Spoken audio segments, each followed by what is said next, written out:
that are We're top we're 10. never gonna get big press, dude, until we fix the thought. The what now? So you fix the what? We're never gonna get big press as long as the words used, you know what I'm referring to, are still being used. That will keep us off big press. Yeah. I mean, dude, relax, right? Like, you can't even. I guess I don't know what he's talking about. He probably need to be a little bit more clear. What words is that? It's just talking. I think it's just talking about Richard. But listen, you can't advertise crypto on Google AdWords, right? The best you can do is buy a stadium, put your name on a basketball court. Yeah, so, but what I'm saying is, if it's successful, you don't have to pay for any press. If it's successful, I would just give it time. Also, you don't see founders going on TV, you know, talking about their coins. Like, that's not the way it works. Like, you might be talking about the overall market, but there's like two people that go and do that. And if you're not in their fucking club and you're not speaking their bullet points, then you're definitely not going on TV. Who would like to see Jim Cramer versus Richard Hart? I would. Yeah, but it's irrelevant. It'll never happen. Yeah, nah, I'm good.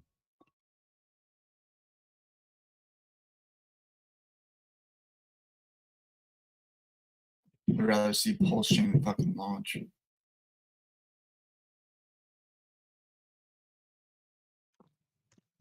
All of the above.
Is anybody good at writing DAO proposals in here? I know we could write a DAO proposal for the ape DAO.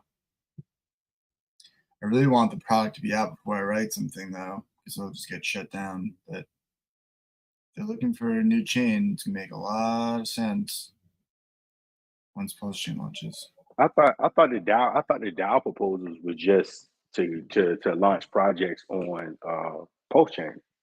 No, I mean there's been one. Oh wait, for which DAO? Our DAO? I guess. Yeah, our DAO. Oh yeah, I'm talking about the ApeCoin DAO. It's third party, but whatever. But they've been trying to figure out like a new chain, and be interesting to write one. See if people would at least kind of consider. Because once everyone gets their copies, it's gonna be quite interesting to see what people do. The same way that like everyone's talking about exchanges or people that are gonna get copies but like not be able to do anything with it. There's gonna be a whole narrative around it. And the communities are gonna have to kind of add liquidity to get the value out. People like airdrops. Hard to run a race with a stub toe. Yeah, I'm definitely not going to be the ones adding liquidity so other people can make money, man. I think other people know how to do that better than I do. That's what I'm saying about this DAO, right? So like we have this other DAO, we have 3 billion in our treasury, and we could put something up to vote, put that liquidity in. Yeah, but I don't know if that liquidity should be used like that. Why would you want to use it like that? So that people can get their copies, and if they're going to adopt it, maybe potentially adopt the chain for their games for the whole entire. Yeah, but why would you want to add liquidity for a third party. Like they should be raising capital to do No, that that's themselves. yeah. You're misunderstanding me. Okay. I'm in that DAO, right? And actually, anybody could write a proposal with one ape coin, but proposing that the DAO adds the liquidity. So it'd come from our DAO check, not Pulse. Exactly. The other one. It would come from PulseX, then, right? No. It would come from the ape DAO, ape coin DAO. Oh, okay. So somebody else would be. Oh the yeah, I third get party. what The you're third saying. party we would write a proposal inside their DAO for their treasury to add liquidity to their token, but they're also looking for a new chain because they're the ones To that broke adapt, Ethereum. to adapt, right? Adapt, yeah. And then what they on Ethereum right now? On Ethereum, they're looking at Immutable X, and then there was a proposal the other day for like some Avalanche side chain, but we've been shooting them down. Somebody else has put a proposal through saying that they want to stay on Ethereum, which is fine. But you know, you're not going to run a metaverse game on Ethereum, so Pulsechain would be a great option. We just need it to be out and for people to kind of see it and see all their tokens, NFTs over there.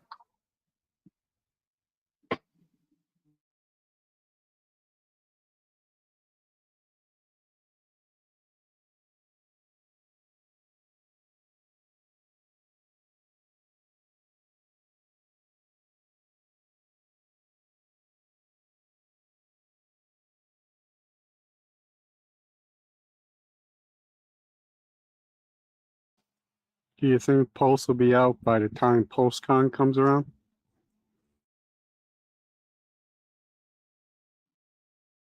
Fingers crossed. I hope so. I hope so, brother. If Postchain is out when PostCon come around, then I told my wife, hey, I might be in Las Vegas because my wife is not a big traveler, but we might be in Las Vegas together for PostCon. But if Post don't come out, then I'm not going to PostCon. I don't really see the value in going unless the coin is out, unless the chain is launched. So we'll see. I mean, who's even putting it on? Is it like legit or what? Is it just like a conference? Is it Yeah, it's a website? conference that's I hope being it's held by It's a legit conference being held by the community. The guy is called T Money and a couple other people, but Richard already stated that he's not going. He's gonna appear by video. So it's totally like third party. They're doing their own thing. They're doing their own marketing, and that's what they're doing for the community. But I don't think they are going to have it if Pulsechain is going to launch. So you should maybe check in with some of the guys that are running that. I know they got the website up, so far it looked like it's still something that's a go. Yeah, they do have a cutoff date with the casino though to actually book that actual room. So there is caveats in there if you are buying a booth or doing something that if it doesn't go through, if they don't book it in time, or if they don't have enough booths or vendors that it's a squashed, they're gonna return the money and just move forward. Well, But if Pulsechain well, doesn't the good launch thing, by a certain time, they're just gonna cut it off. right? I think so. Well, the good thing is that it's September, so that's not the most expensive time to travel, during a year. So that's a good thing. Uh, so I'm hoping that it launches and we're all able to go there and at least, celebrate the success of a launch.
Iceman, your mic is open.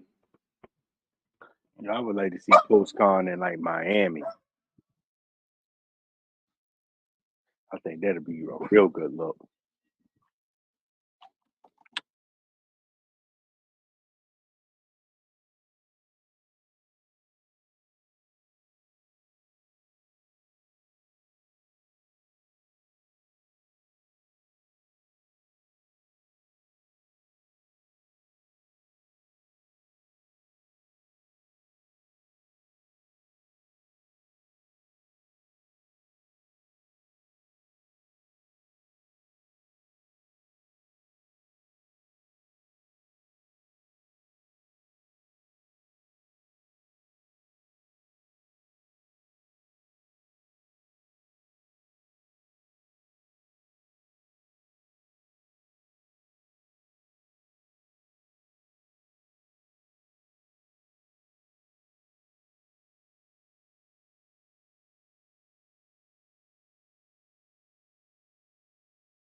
What if we created a third party conversation? What if we created a token or a DAO that was designed for like marketing purposes?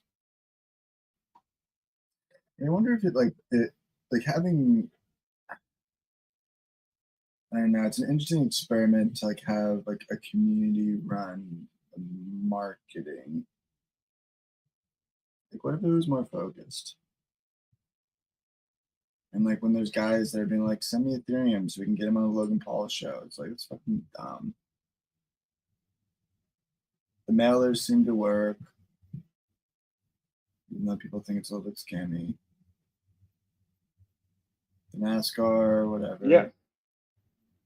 There's a lot of people doing marketing. It's just not as structured as you want it to be. So I would say, you know, Really making How more to Pulse structure. does marketing. Yeah, but then, you know, who's going to set that up? Who's going to hold all the keys to the multi-sig? So there's complexity, and being in a decentralized community, you know, you really got to take trust in a lot of people. So a lot of But that's what OGs from, you know, yeah, but you're talking about creating a DAO just for marketing when people just do that within the community as like OG trusted members.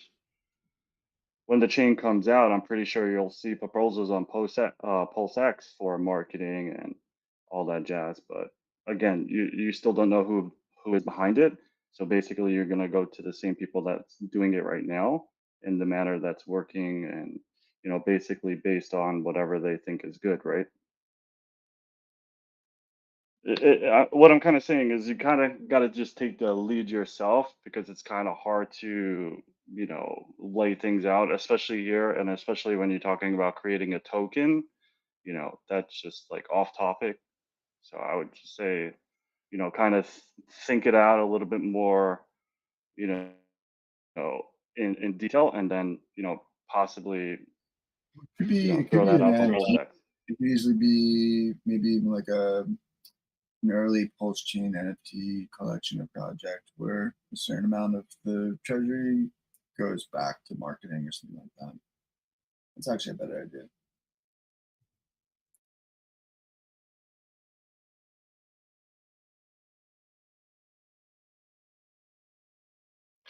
You know, instead of having people donate money, it's like buy this NFT.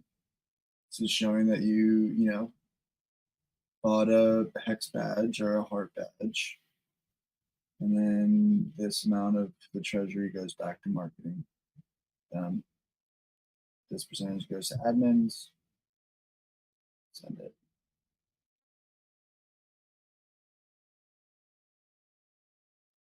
Yeah, there's many ways you could do I it. I like think it. that's a great idea.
What are the details for the Logan Paul NFT thing?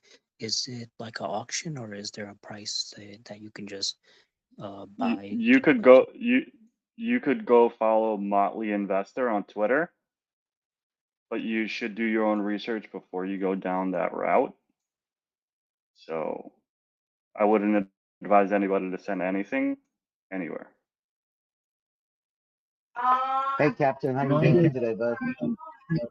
Go look at it. Go look at originals.com, and the NFT in question is there that he's talking about. And anyone that buys this NFT can. The perks is the holder will appear as an impulsive podcast member, which is his podcast. So you can go to originals.com if you want to look at the NFT itself. But don't go sending your money to anybody. The bid's at 25 ETH, and Motley's got like 2 ETH in his own account, with 1 ETH being his own.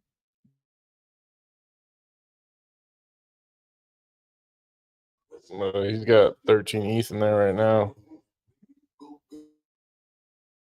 Oh wait, for real? On that address? No. Yeah. I'm pretty sure he's going to need 50. I'm pretty sure he's going to need 50 plus, because the top holder is already bid 25 and he's got 35 sitting in his wallet. So it's very easy to rig these things, and it's not a guarantee that you're going to be on that show if you read through the proposal. And it's going to be in Puerto Rico. Richard said he is already now going to the United States. So there's a lot of things here that it's pretty much a waste.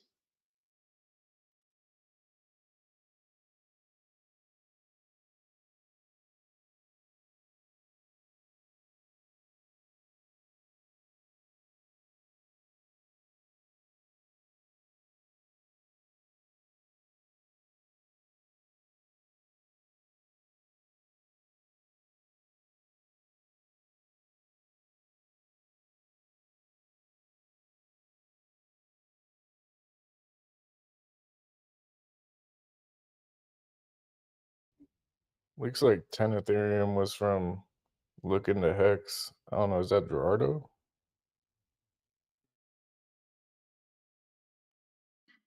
Yes.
we could save the world from our decks even before we hit 10,000x.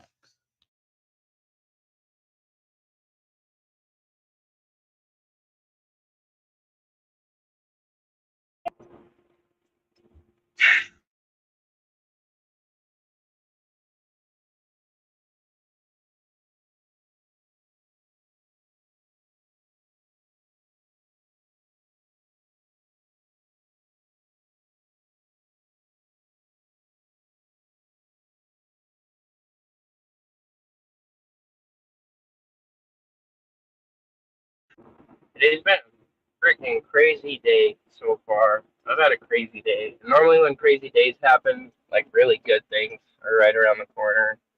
And in my mind and modest opinion, I think a crazy good thing is kind of funny. Could either be a massive hex dip, because that means my limit orders will be filled, or a massive hex pump, which means my bags will be valued more. So I'm good with whatever happens.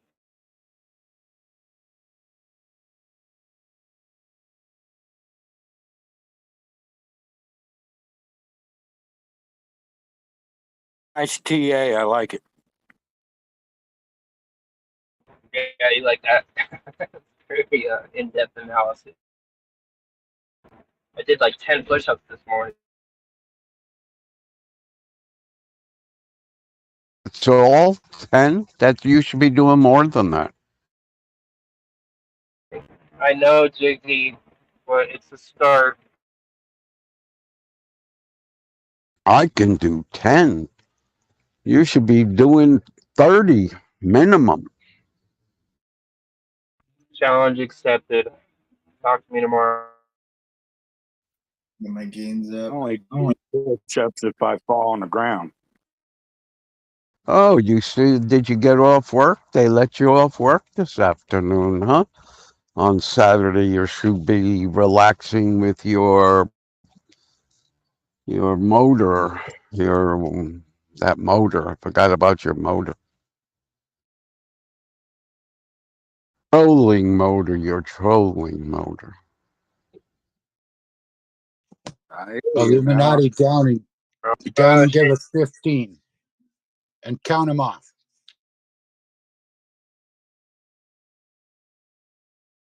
Impulsive, I know you're in here. I got a screen grabbed a video that reminded me of you. I'm going to send it to you right back.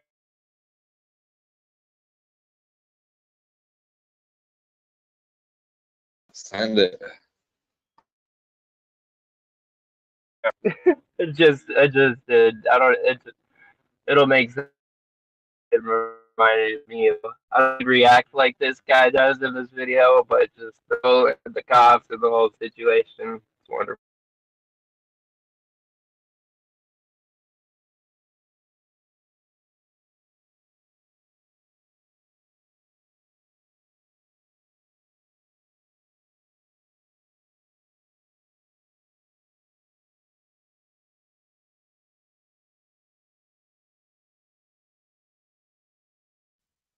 Maybe we should do a marketing campaign in New York where you get a free bag of weed when you purchase Hex or an NFT of a Hex. You literally just have a Hex QR code and be like, buy this for $10 and then get this thing of weed. That works. You can get I'll back that up. I'll supply the herb. Dude, we gotta get creative out here in the streets, man. I don't know. Like, it's too easy in a bear market for all the normies to be like, yeah, see, I told you so. Nothing, it's not, not worth buying. Everyone wants to buy when it's smacking top. Yeah, anyone wants to buy the bottom.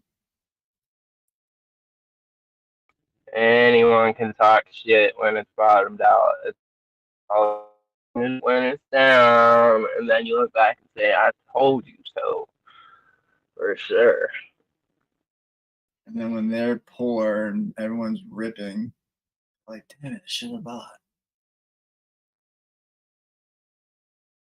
Well, I got my dad to invest in Hex because I was the one spouting off about Bitcoin in 2011. I had like this 14-page little write up that I had done to hand out to investors, basically just friends and family. I call them investors. They were just people with money that I knew.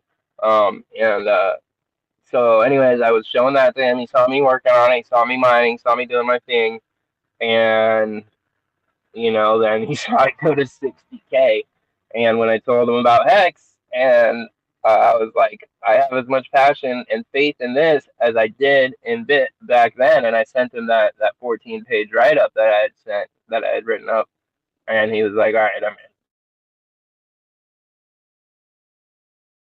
in. Move on, shame on me. Fool me twice. Can't put the blame on you. There it is.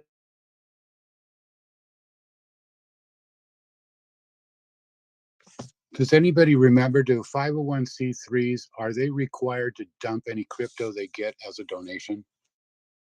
No. Yes, No. immediately.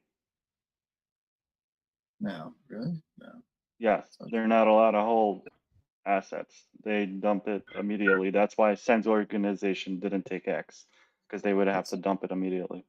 That's not true. There's ways for 501c3s to take crypto. Sure.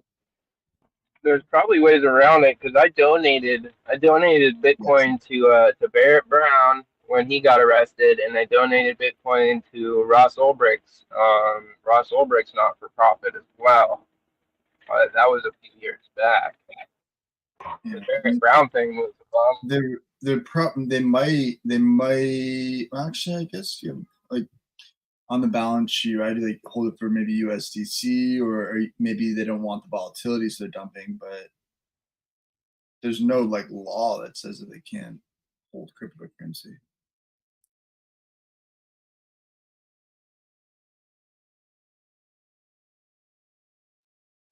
The nonprofit themselves do not hold any crypto because that would be a security risk.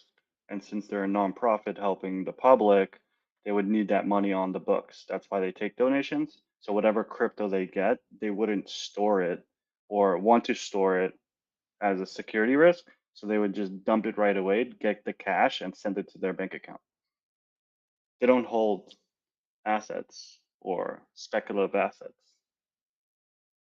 Like I know Vitalik, when he was given a fuckload of a certain third party token having to do with a dog, he immediately burned half of it, and the other half he sent to a nonprofit in India for a COVID relief fund. But yes, I imagine the second they got that SHIB, I doubt they held it, but maybe they did, because why would they want to miss out on the massive gains, To dump it immediately when it had probably very little value would be kind of silly. If they would have just held on for a month, they would have 1000x their money. Yeah. But typically, you have a nonprofit organization that uses like a third-party processor to actually accept the crypto. They're not just standing there with their ledger set up or MetaMask set up. Right. They go through a third party. Or they have a wallet someplace where they're not necessarily. I mean, whatever. I don't think anyone can in here say definitively what any NGO is doing unless they work that NGO. And the fact that like major, even when Fidelity is saying they're coming in, they're adding, crypto to the balance sheet. I don't think anyone's that nervous about it. I don't think the NGOs are that scared that they have crypto on the balance sheet. Tesla's got on the balance sheet.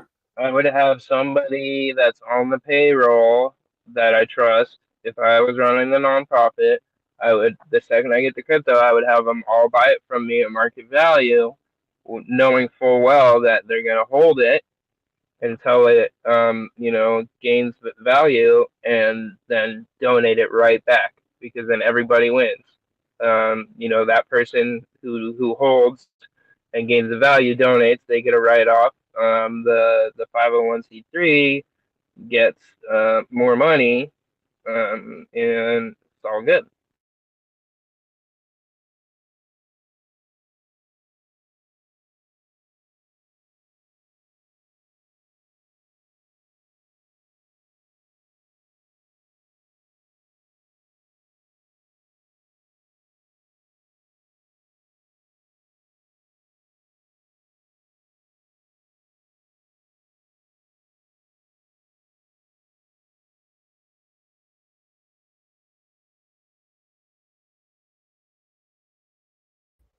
Moon soon.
PulseX, did you just come in?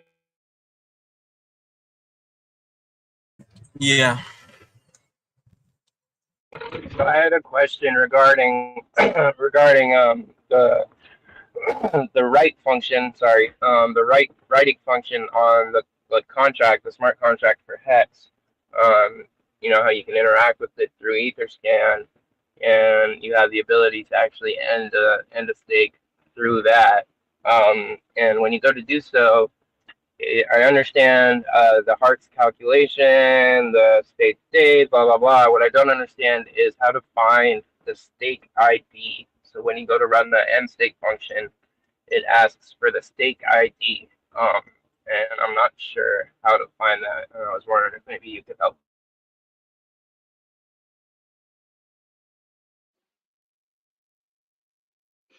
You could actually find that in the Staker app.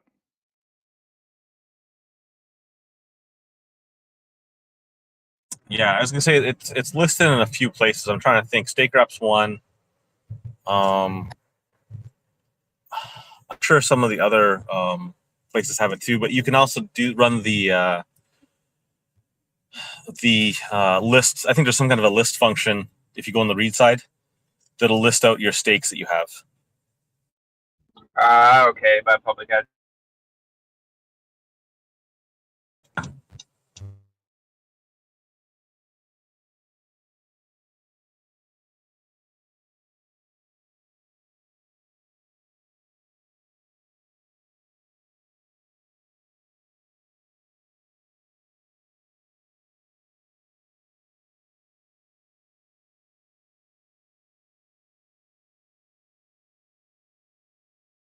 Yeah, and then it also asks for what is it here? It says index of stake within stake list.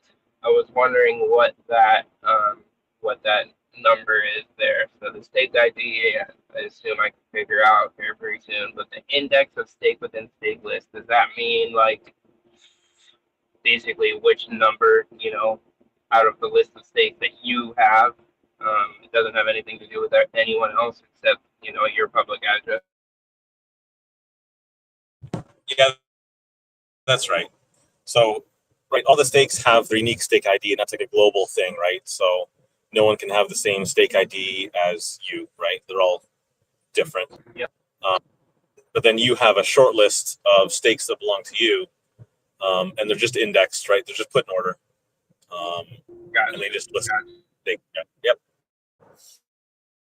Cool, thanks, man. Yeah, I'm just kind of like reaching into this niche of doomsday prepper for Hex kind of deal, I guess. I don't know. It just dawned on me, and I want to know as much as I can and share it out with the community. So appreciate it. Yeah, I think the doesn't the layman's guide walk you through some of this? I think in the layman's guide, not really. I've been through it a couple times now, and it literally like it talks about good accounting, and it I might be wrong actually. I might be thinking about just the Hex tech specs, But it just said like you can even run it for a friend, and that's about it. But I might be wrong. Most of the info I've gotten so far has been from the homie at Backup Hex. It's super cool, by the way. I was like, bro, thank you so much for running this. Like, do you have somewhere where I can like send donations to make sure this stays alive? He's like, nope, I'm good. It's like, all right, cool.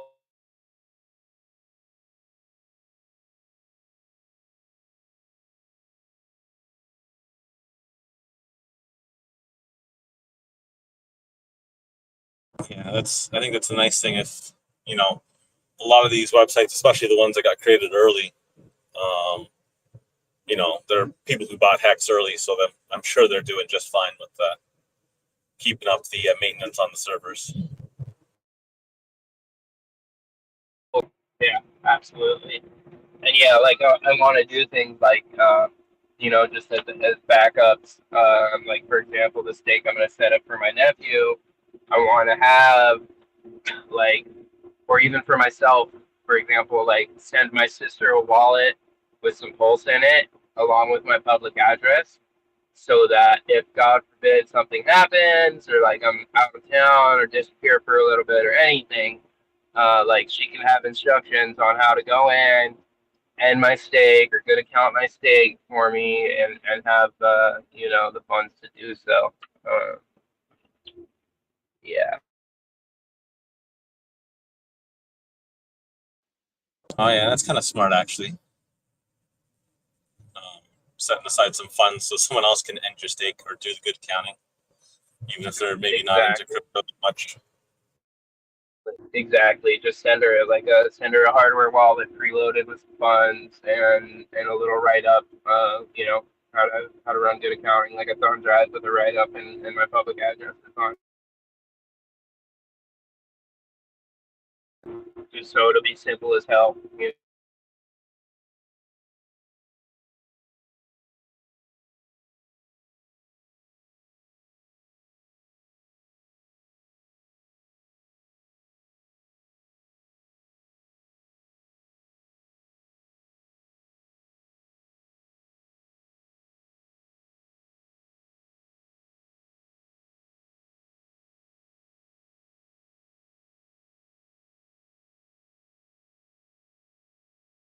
I've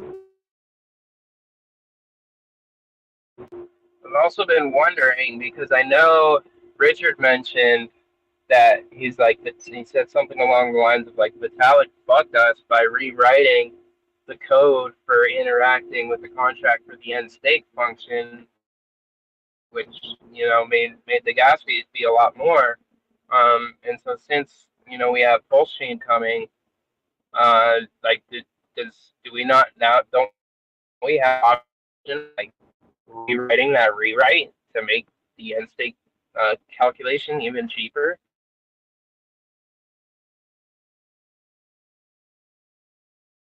Yeah, so you're talking about the cost for all the different opcodes. Yeah. Yeah. I mean, they can go and change it to whatever they see fit, whatever makes sense, right? The issue was on Ethereum, because there's a lot of people who use their graphics cards to do the mining. It's hard to load the entire blockchain into the memory of the graphics card. So just loading data back and forth, was a little bit more costly, right? But when you're running on a big server where you can put everything into RAM, or like a good portion of it into RAM, and have it cached there, then it might not be such a big hit, right? Because it might just already be in cache. And so they can process it a lot faster that way.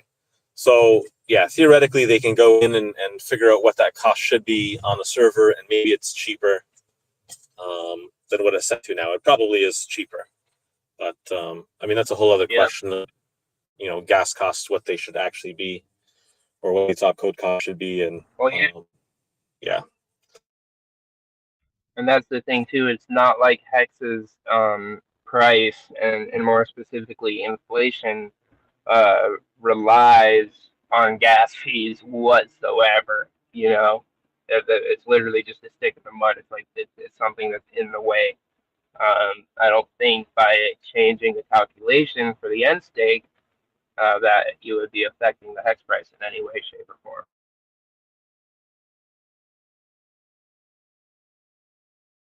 Yeah, not really. I don't think. I mean, maybe some. I mean, you obviously saw people stop staking right on Ethereum for the most part. So it does have a negative effect in that standpoint. But overall, if you can do the stake, then you can do the stake. But it's not. I don't know. I don't know how much of that's factored into it. I don't think it's a large factor at all. I don't think it gets considered very much. Yeah, cool. It's just cool to brainstorm on this shit, and this is like, it hasn't even launched yet. The amount of nuances and anomalies that we're gonna find when launch actually happens is just gonna be outstanding. And Illuminati, just to, I'm sorry, go ahead, bro. I was just gonna say that kind of, leans on the fact that we've been thinking in chat that the people think that the hex on Ethereum is going to be done once Pulsechain comes out, but like if that's a small factor for people, then there's still going to be stakes on Ethereum. It's still going to have value, right? It just means that you can't make small or short stakes as easily. But I think it'll still do what Hex does. Yeah, gas is like a non-factor right now. And Illuminati, I was just going to add on to the stake list function. It's basically your Ethereum address and your stake ID. And what it does is it checks the Hex contract and how long your stake's been in the duration. And then it would calculate the gas cost there. So that's why that function is important, to have that stake ID. So if you're looking to do this automated, like you said, and maybe pay gas from another wallet, these are some of the functions that you would have to go in and keep in mind there's gas limits and maximum GUIs that you have to set. So it gets pretty complicated, but I think you're speaking to the right people that that gave you that information. Awesome. Cool. Yeah, thank you. Appreciate it. And so just for clarity, when you talk about the stake list, is that what PulseX was referring to in the read part of the contract? I'm looking at it right now. Yeah, so that's your stake ID. So it's basically everything is indexed one after another. So just say, for instance, your stake ID is 55,000 or something like that. It would say that one is ending first, so it would do the automatic function of checking that one first and then going to your next one. So it's kind of in the ordinance of which one's ending first, or which one's ending last, and then it would go based on that. Awesome. Yeah, I'm actually just looking at the read part now, and this is exactly what I've been looking for. You can do queries. I see the stake list right here. You just input the address and boom, boom, bop. Sweet. Thank you so much, guys.